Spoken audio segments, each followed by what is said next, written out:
नमस्कार, नारद न्यूज़ में आपका स्वागत है और आज हमारे साथ हैं मालवीय नगर से विधायक सोमनाथ भारती जी। सोमनाथ भारती जी, आपका बहुत-बहुत स्वागत है नमस्कार। और आपका भी धन्यवाद। जी आपसे जानना चाहेंगे जैसा कि हम बचपन से पढ़ते आ रहे हैं और सुनते आ रहे हैं कि हमारा देश सभी धर्म और जाति के लोगों का देश है। यहाँ पे हर किसी को अपने धर्म को मानने की स्वतंत्रता है और अपनी परंपरा को जो उसकी चली आ रही है उसको निभाने की आजादी है। बहुत सारी आजादी हमें मिली हुई है।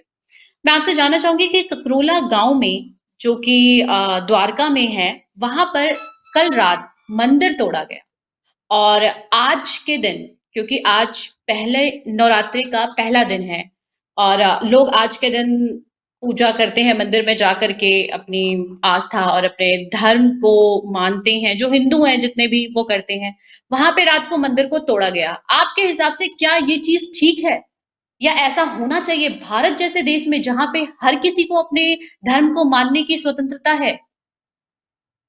देखिए, आपने बड़ा सवाल उठाया है और इसका एक बार पहले भी ज़िक्र दिल्ली के अंदर आया कि चांदनी चौक में जिस तरह से मंदिर तोड़ी गई थी, और उसके बाद उस पे राजनीति करने का प्रयत्न किया गया। फिर बाद में मालूम पड़ा कि भाजपा के अंदर जो एमसीडी आती है, उसका फेल्योर था।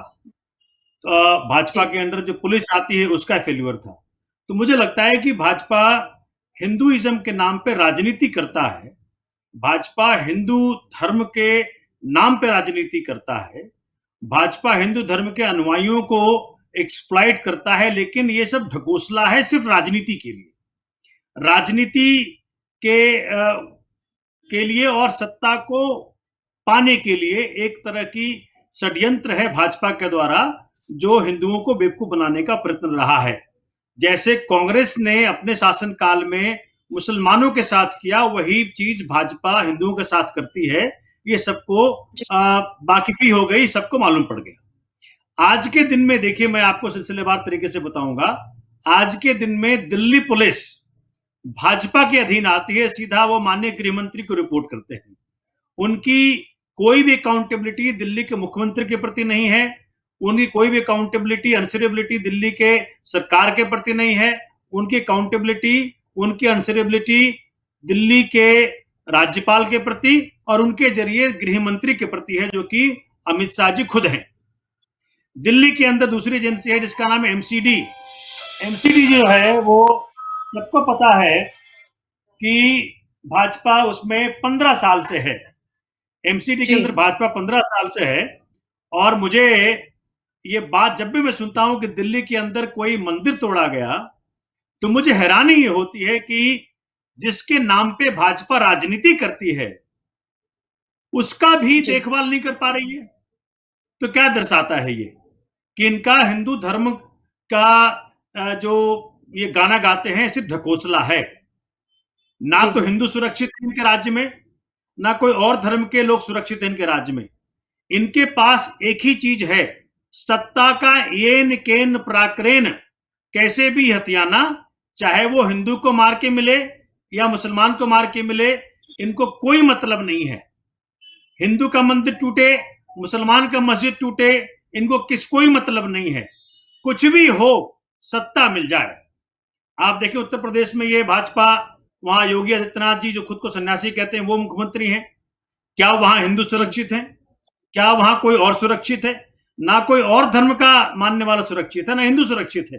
तो सुरक्षित सिर्फ एक ही चीज है भाजपा के राज में, वो है सत्ता कैसे पाए, हिंदू धर्म के नाम पे सत्ता कैसे पाए।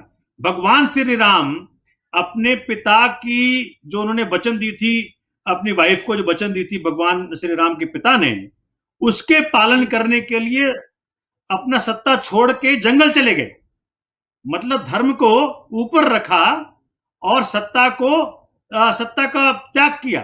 लेकिन भाजपा के राज में सत्ता को पाने के लिए धर्म का जो भी सदुपयोग, दुरुपयोग, उपयोग जो भी करना है, वो करने को आतुर रही है। तो मुझे समझ में नहीं आता कि जो मंदिर दिल्ली के अंदर अगर टूटा, तो भाजपा इसका जवाब दे कि भाई, आप हिंदू धर्म के ठेकेदार अपने आप को बताते हो, तो दिल्ली पुलिस आपकी है, एमसीडी आपकी है, तो टूट कैसे जी। गया?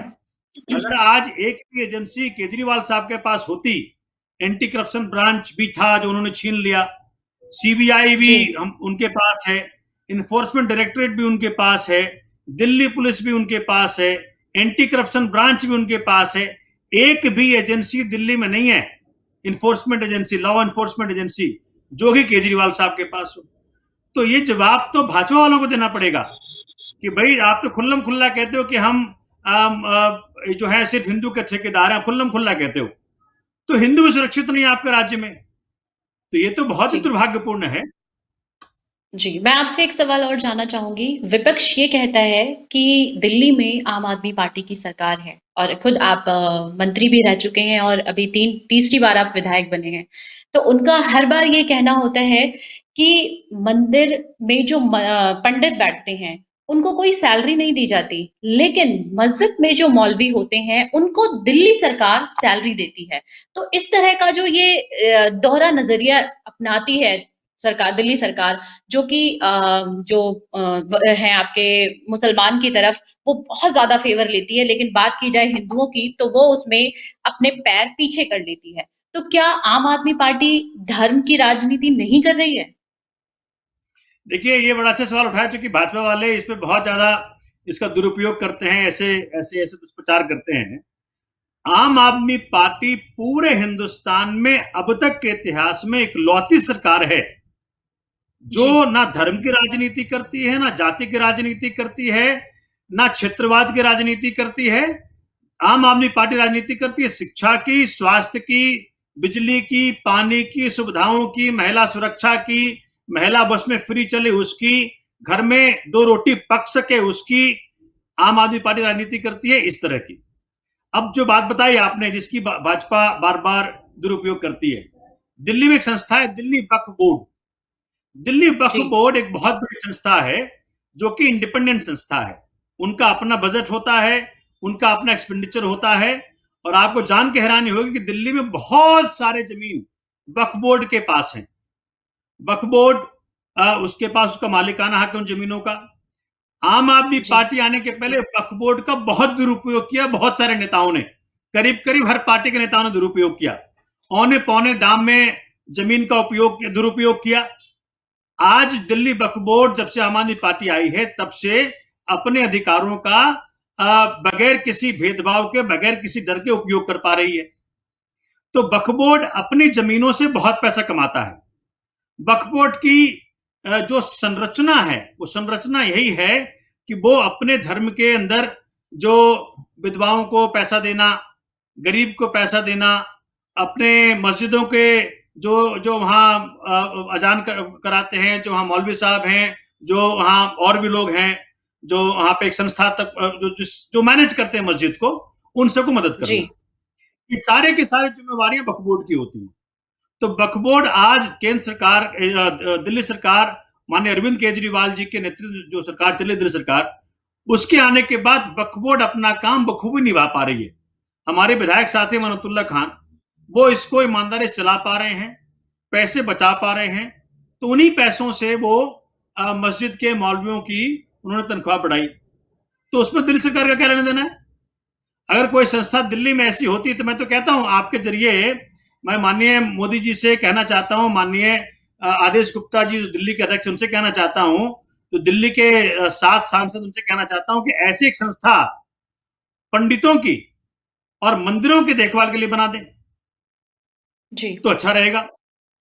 भाई जो आज हजारों करोड़ कई कई मंदिरों की हमारी वहां दान चढ़ता है, उसके बावजूद हमारे पुजारी भूखे रहते हैं कहीं कहीं, तो उनको थोड़ा बहुत जो मिलता है मिलता है। मैं कह रहा हूं ऐसे को संस्था बना दें कि सारे धार्मिक मंदिर, सारे सब जगह उनकी जितनी भी जो दान चढ़ता है सब जगह एक जगह आ जाए और उससे फिर सबका देखभाल हो। ऐसा कर दें, बड़ा अच्छा रहेगा।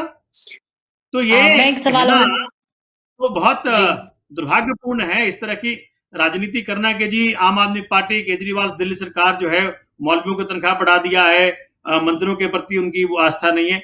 मैं कह रहा हूं भैया, आप शासन में जब आए थे इस तरह की बातें करके नहीं आए थे। आप आए थे बहुत बड़े बड़े डेवलपमेंट के एजेंडे पे कि हम देश को $5 ट्रिलियन का इकोनॉमी देंगे, हम सारे जितने वुमेन सिक्योरिटी है सबको हटा देंगे, महंगाई हम कम कर देंगे, 2 करोड़ बेरोजगारी, 2 करोड़ रोजगार हर साल देंगे। आपने क्या क्या वादे नहीं किए थे देश में, हर घर 15 लाख रुपए देंगे। आते हो ये सब बातें कह के, वोट आपने लिया ये सब बातें कह के, और बाद में ये सब बातें हिंदू मुसलमान कब तक करते रहोगे? भाई ऊपर भी मुंह दिखाना है, भगवान श्री राम को भी मुंह दिखाना है। भाई यहाँ तो भगवान श्री राम के बारे में जो करना कर लो आप, जब ऊपर जाओगे तो भगवान श्री राम साक्षात मिलके आपसे हिसाब किताब लेंगे। और हम भी जी हिंदू हैं, लेकिन हम जी आपके जैसे हिंदू नहीं है। हम किसी किसी की निंदा करना, किसी और धर्म की बेइज्जती करना हम नहीं करते। मेरे हिंदू जी धर्म में सिखाया है वसुधैव कुटुंबकम, पूरा विश्व जिसका परिवार हो। उस वसुधैव में हिंदू मुसलमान भी आता है, सिख भी आता है, ईसाई भी आता है। आज देखिए कितना इंपॉर्टेंट डे है। आज जो है, एक तो नया साल है, जो हिंदू जी व्यवस्था के अंदर नया साल है। नववर्ष की शुभकामनाएं आपके जरिए देता हूं। आज बैसाखी भी जी है, उसकी शुभकामनाएं भी देता हूं। आज जी हार्वेस्टिंग डे, पंजाब के साथियों को पता है, आज फसल कट के आती है, तो उसकी आज पूरे पंजाब में किसानों में बहुत खुशी होती है। जी आज के दिन ही 10वीं पातशाही श्री गुरु गोविंद सिंह जी ने खालसा पंथ की स्थापना की।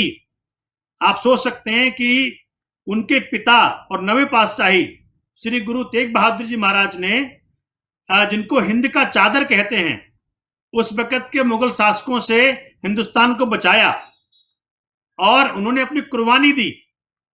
मतलब जी 10वीं पातशाही के पिता ने कुर्बानी दी। और 10वीं पातशाही का क्या वचन था? उन्होंने कहा कि जिसको प्रेम खलन की चाओ सिर धर तली धरी मोरिया। उन्होंने धर्मों के आधार पे किसी को अलग नहीं किया। तो भाजपा को सीख लेनी चाहिए आज के दिन से ही कि धर्म का दुरुपयोग ना करो लोगों को बांटने में।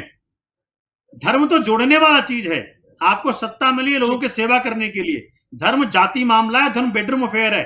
मैं किस खुदा को मानूं, किस भाईगुरु को मानूं, किस भगवान को मानूं, किस गॉड को मानूं, वो मेरा पर्सनल अफेयर है। आपका इसमें योगदान नहीं है। आप अपना संभालिए जी राजनीति, आप संभालिए जनता को सुविधा देना। तो आप भाजपा के साथियों को बोलिएगा कि लानत है अगर तुम हिंदू के मंदिर में ना बचा पाए, बाकियों को तो ना बचाओगे, ये समझ में आता है, लेकिन भाई हिंदू को तो कम से कम बचा लेते। तो दिल्ली पुलिस तुम्हारी, एमसीडी तुम्हारी, सारे जितनी व्यवस्था है आपके पास, एजेंसियां सारे तुम्हारे, तब भी। तो मुझे लगता है कि हास्यास्पद है और ये निंदनीय है कि भाजपा मेरे धर्म को, मेरे हिंदू धर्म को सिर्फ और सिर्फ अपने राजनीति मंसूबों के लिए दुरुपयोग कर रही है और कुछ नहीं कर रही है। ये भगवान श्री राम के नहीं है। भगवान श्री राम के अगर होते तो भगवान श्री राम के आदर्शों पर चलकर दिखाते।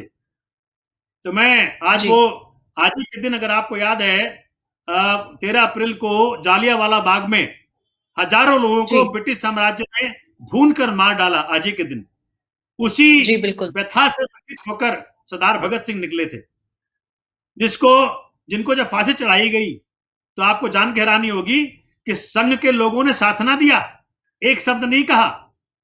तो जिस भारत माता की जय करते हैं ना, ये उनमें इनका कंट्रीब्यूशन नहीं है। तो मैं देखता हूं ना तो ये हिंदू धर्म के वो ठेकेदार बन पा रहे हैं, ना ये देशभक्ति के ऊपर खड़े उतर पा रहे हैं। तो मुझे तो लगता है भाई हर तरफ शो बिजनेस है, एडवर्टीजमेंट्स है, चैनल का मैनेजमेंट है, मीडिया मैनेजमेंट है, सब दिखावा है। आप देखें यहाँ हरिद्वार में कुंभ मेला लगा, वहां जी देखें उधर पश्चिम बंगाल में एक के बाद एक इलेक्शन रैली किए जा रहे हैं। तो कोरोना नहीं बढ़ रहा? लेकिन उससे तो कोरोना, कोरोना, वही मैं आपसे जानना चाहती हूँ कि जिस तरीके से आज ये मंदिर तोड़ने के बाद बजरंग दल ने मेट्रो स्टेशन के नीचे जो क्राउड इकट्ठा किया, जो भीड़ इकट्ठा इकट्ठा की है, उससे क्या कोरोना के केसेस नहीं बढ़ेंगे? दिल्ली सरकार को उसका खामियाजा नहीं भुगतना पड़ेगा? जहां दिल्ली सरकार बसों में कड़ाई कर रही है, जहां दिल्ली सरकार रात के टाइम कर्फ्यू लगा रही है, रात के टाइम लॉकडाउन है, एक तरीके से आप 10 बजे से 6 बजे तक बाहर नहीं निकल सकते हैं। वहीं अगर बात की जाए दिन में, तो दिन में इतने सारे लोग बैठकर धरना कर रहे हैं, तो क्या उससे कोरोना स्प्रेड नहीं होगा? क्या इस पे दिल्ली सरकार के ऊपर किस तरह का बोझ पड़ेगा? देखिए मैं यही तो कह रहा हूं, क्योंकि कोरोना या पोल्यूशन या कोई दुख किसी धर्म का मोहताज नहीं है। किसी पार्टी का मोहताज नहीं है, किसी जाति का मोहताज नहीं है, ये सबको होगा। और जो जी, वायलेशन करेगा वो इसमें जिम्मेदार होगा, चाहे वो मुसलमान हो या हिंदू हो या भाजपा के लोग हों या आम आदमी पार्टी के लोग हों या कांग्रेस के लोग हों, कोई और पार्टी का लोग हो। मुझे लगता है कि जिस प्रकार से भाजपा ने इस बार कोरोना के दूसरी लहर का मजाक बनाया है और जी, मीडिया ने साथ दिया है, वो मुझे लगता है कि ये इतिहास पूछेगा किसी दिन इनसे कि क्या कोरोना किसी धर्म का था, या कोरोना किसी जाति या दिल्ली का था या बंगाल का था या कहां का था। तो मुझे बड़े दुखी मन से कहना पड़ रहा है कि भाजपा ने कोरोना के दूसरी लहर का मजाक बना दिया।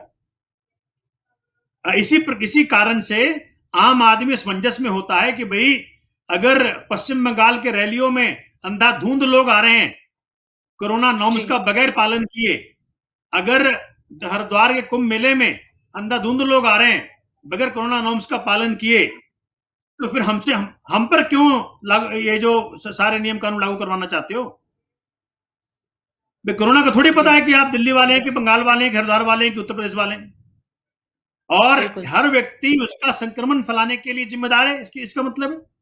तो ये दुगली नीति, ये दोगली राजनीति कह दें, या जिस तरह से ये भाई शाम को बोले कि भैया कोरोना अप्रोप्रिएट बिहेवियर करो और सवेरे भीड़ के भीड़ बुला रहे हैं आप, तो इसकी निंदा होनी चाहिए। और सबसे मैं हाथ जोड़ के विनती करता हूं कि भैया आम आम आदमी को विनती करता हूं कि आप इनके चक्कर में ना आओ। कोरोना इस वक्त दूसरे लहर में है और कहा जा रहा है कोरोना का जो वेरिएंट अभी लहर में है वो बहुत जानलेवा हो सकता है। इसलिए सरकारों का सहयोग करो, अपने घर में ही रहो, बाहर ना निकलो। अगर बहुत जरूरत पड़े ही तो नियम कानून से निकलो, मास्क पहन के निकलो, सैनिटाइजर लेके निकलो, 2 गज दूरी का इस्तेमाल करो और ज्यादा ज्यादा समय अपने घर में ही रहो, क्योंकि आजकल सब कुछ जी, ऑनलाइन हो गया है।